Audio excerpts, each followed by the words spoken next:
Hey everybody, Susan here with Pumpkin Hill Stampers. This is the beginning of a new series for the DSP Paper Share sketch projects. So let's get started.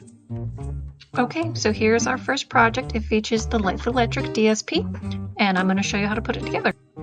Here's what I started with. I had a basic white card base. I have the fresh freesia that came with the sample pack, my 6x6 Delightfully Electric DSP, which features fresh freesia, and then a basic black piece of scrap paper.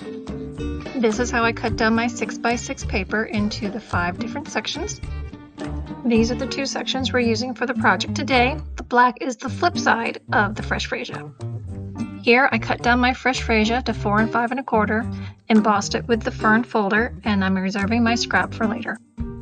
I heat emboss my sentiment from Charming Sentiments on the basic black.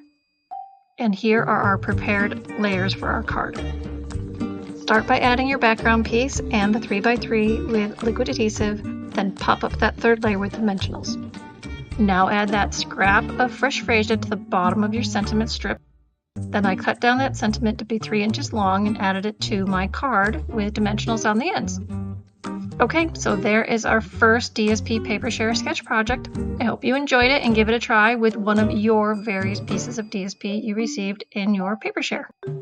Remember, you can shop with me online. I send thank you kits for you to make in the mail as a thank you for your order. You can also find all of my projects on my blog at pumpkinhillstampers.thesearemystamps.com.